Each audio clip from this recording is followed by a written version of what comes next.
നമസ്കാരം. The news ഐയിലേക്ക് സ്വാഗതം. പ്രവാസം എന്തെന്ന് അനുഭവിച്ചവർക്കാണ് പ്രവാസിയുടെ പ്രശ്നത്തെക്കുറിച്ച് മനസ്സിലാകൂ.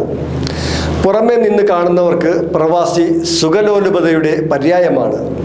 പ്രിയപ്പെട്ടവർക്ക് വേണ്ടി പട്ടിണി കിടന്നും നരകയാതനകൾ അനുഭവിച്ചും ജീവിച്ചു തീർക്കുന്ന ആയിരക്കണക്കിന് പ്രവാസികളുടെ വിയർപ്പാണ് നമ്മുടെ രാജ്യത്തിൻ്റെ വളർച്ചയുടെ വരെ ആണിക്കല്ല്. പ്രവാസിയുടെ വിയർപ്പിൻ്റെ വില കൊണ്ടാണ് ലക്ഷക്കണക്കിന് കുടുംബങ്ങൾ പട്ടിണിയില്ലാതെ ജീവിക്കുന്നതും നാടിൻ്റെ ത്വരിത വളർച്ചയ്ക്ക് ശക്തി പകരുന്നതും. പ്രവാസ ഇന്ത്യക്കാരുടെ ക്ഷേമവും ആരോഗ്യവും പ്രയാസരഹിതമായ സാഹചര്യവും ഉറപ്പുവരുത്താൻ സർക്കാരിന് ഉത്തരവാദിത്തമുണ്ട്. ഇന്ത്യൻ സമ്പദ് വ്യവസ്ഥയുടെ പ്രധാന ഘടകമാണ് പ്രവാസികൾ. വിദേശ രാജ്യങ്ങളിൽ ജോലി ചെയ്യുന്ന ഇന്ത്യൻ തൊഴിലാളികൾ അയക്കുന്ന പണം നാടിൻ്റെ സമ്പദ് വ്യവസ്ഥയ്ക്ക് വലിയ ആശ്വാസമാണ്. ലക്ഷക്കണക്കിന് കുടുംബങ്ങളുടെ പ്രതീക്ഷയും അത്താണിയുമാണ് പ്രവാസികൾ. എന്നാൽ തൊഴിലെടുക്കുന്ന രാജ്യങ്ങളിൽ അവർ അനുഭവിക്കുന്ന ത്യാഗത്തെക്കുറിച്ചും കഷ്ടപ്പാടിനെക്കുറിച്ചും ആരും അറിയാറില്ല. ഈ കാര്യത്തിലേക്ക് വെളിച്ചം വീശുന്നതാണ് വിദേശകാര്യ സഹമന്ത്രി കഴിഞ്ഞ ദിവസം രാജ്യസഭയിൽ വെളിപ്പെടുത്തിയ ചില വിവരങ്ങൾ. വിദേശത്ത് ദിനംപ്രതി 20 ഇന്ത്യൻ തൊഴിലാളികൾ മരണപ്പെടുന്നുവെന്നാണ് മന്ത്രിയുടെ വെളിപ്പെടുത്തൽ. 2021 മുതൽ 2025 വരെയുള്ള കാലയളവിൽ 37,740 ഇന്ത്യക്കാരാണ് വിവിധ രാജ്യങ്ങളിലായി മരിച്ചത്. ഹൃദയാഘാതം, വാഹനാപകടം, തൊഴിലിടങ്ങളിലെ ദുരന്തങ്ങൾ തുടങ്ങിയവയാണ് പ്രധാന കാരണമായി പറയപ്പെടുന്നത്. എന്നാൽ ഈ സ്വാഭാവിക മരണങ്ങൾക്ക് പിന്നിലെ യഥാർത്ഥ കാരണങ്ങൾ വിസ്മരിക്കപ്പെടുകയാണ്. അത്യുഷ്ണം സഹിച്ചുള്ള ജോലി, അമിതഭാരം, മതിയായ വിശ്രമമില്ലായ്മ, മാനസിക സമ്മർദ്ദം തുടങ്ങിയവയാണ് ഹൃദയാഘാതം പോലുള്ള അസുഖങ്ങൾക്ക് കാരണമെന്ന് ചൂണ്ടിക്കാണിക്കപ്പെടുന്നു. ചില ഗൾഫ് രാജ്യങ്ങളിൽ 45 ഡിഗ്രി സെൽഷ്യസ് കൂടുതൽ ചൂടിൽ തൊഴിലാളികളെ ജോലിയെടുപ്പിക്കുന്നതായി റിപ്പോർട്ടുണ്ട്.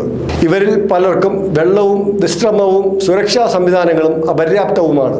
കഷ്ടപ്പാടുകൾക്കൊപ്പം പ്രവാസികൾ അനുഭവിക്കുന്ന ചൂഷണങ്ങളും വർദ്ധിച്ചു വരുന്നു.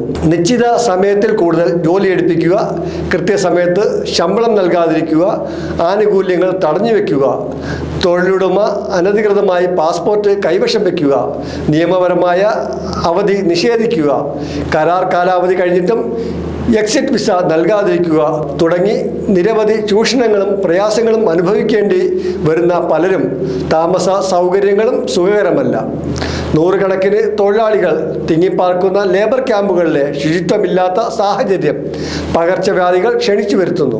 റിക്രൂട്ട്മെന്റ് തട്ടിപ്പുകളാണ് തൊഴിലാളികൾ നേരിടുന്ന മറ്റൊരു പ്രശ്നം.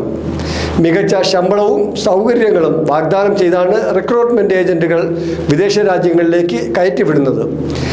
ഈ വാഗ്ദാനങ്ങൾ വിശ്വസിച്ച് എത്തിപ്പെട്ട പലർക്കും കഠിന സാഹചര്യങ്ങളിൽ കുറഞ്ഞ വേതനത്തിൽ ജോലി ചെയ്യേണ്ടി വരുന്നു.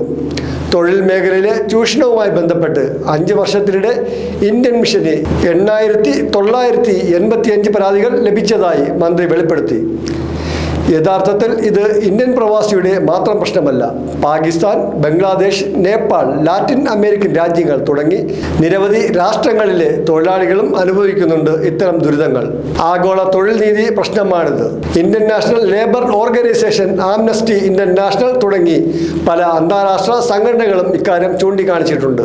അമേരിക്ക മുതൽ യൂറോപ്പ് വരെയും ഗൾഫ് മുതൽ തെക്കു കിഴക്കൻ ഏഷ്യ വരെയുള്ള രാജ്യങ്ങളിലെ പടുകൂറ്റൻ കെട്ടിടങ്ങൾ, മികച്ച റോഡുകൾ, പാലങ്ങൾ, മെട്രോ റെയിലുകൾ, അന്താരാഷ്ട്ര നിലവാരത്തിലുള്ള സ്റ്റേഡിയങ്ങൾ തുടങ്ങിയവയ്ക്ക് പിന്നിലെല്ലാം വിദേശ തൊഴിലാളികളുടെ ചോരയും നീരുമാണുള്ളത്.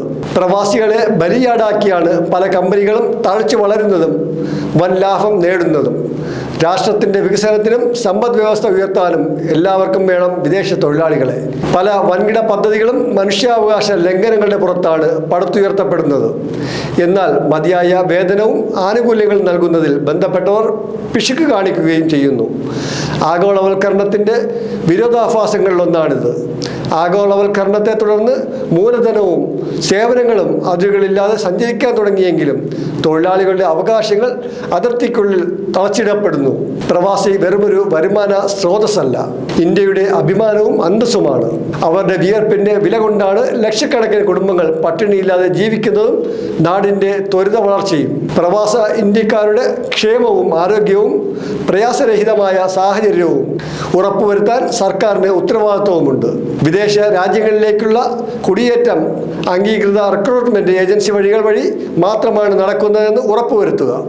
വിദേശ ഭരണകർത്താക്കളുമായുള്ള ഉഭയക ചർച്ചകളിൽ ഇന്ത്യൻ തൊഴിലാളികളുടെ മിനിമം വേതനം, ആരോഗ്യ ഇൻഷുറൻസ്, താമസ സൗകര്യം തുടങ്ങിയ കാര്യങ്ങൾ കൂടി ഉൾപ്പെടുത്തുക.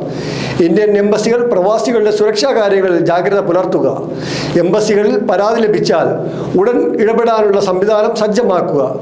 പ്രവാസി ഇന്ത്യൻ സഹായ കേന്ദ്രങ്ങളുടെ പ്രവർത്തനം കൂടുതൽ വിപുലീകരിക്കുകയും പ്രാദേശിക ഭാഷകളിൽ കൗൺസിലിംഗ് ഏർപ്പെടുത്തുകയും ചെയ്യുക തുടങ്ങിയവയാണ് പ്രവാസികൾ അനുഭവിക്കുന്ന ചൂഷണത്തിന് നിർദ്ദേശിക്കപ്പെടുന്ന പരിഹാര മാർഗങ്ങൾ. റിക്രൂട്ട്മെൻറ്റ് ഏജൻസികളെയും തൊഴിലുടമകളെയും നിരീക്ഷിക്കാനായി ഈ മൈഗ്രേറ്റ് ഓൺലൈൻ സംവിധാനം, പരാതികൾ സമർപ്പിക്കാൻ മദത് പോർട്ടൽ നിയമസഹായവും കൗൺസിലിംഗും നൽകാൻ പ്രവാസി ഭാരതീയ സഹായ കേന്ദ്രങ്ങൾ, അത്യാവശ്യ ഘട്ടത്തിൽ നാട്ടിലെത്തിക്കാനും നിയമസഹായം നൽകാനും ഇന്ത്യൻ കമ്മ്യൂണിറ്റി വെൽഫെയർ ഫണ്ട് തുടങ്ങി സംവിധാനങ്ങൾ നിലവിലുണ്ടെങ്കിലും ഇവ വേണ്ടത്ര കാര്യക്ഷമമല്ലെന്ന പരാതി വ്യാപകമാണ്. നിയമങ്ങൾ കടലാസിലൊതുങ്ങാതെ ഓരോ പ്രവാസിയുടെയും രക്ഷാ കവചമായി മാറേണ്ടതുണ്ട്.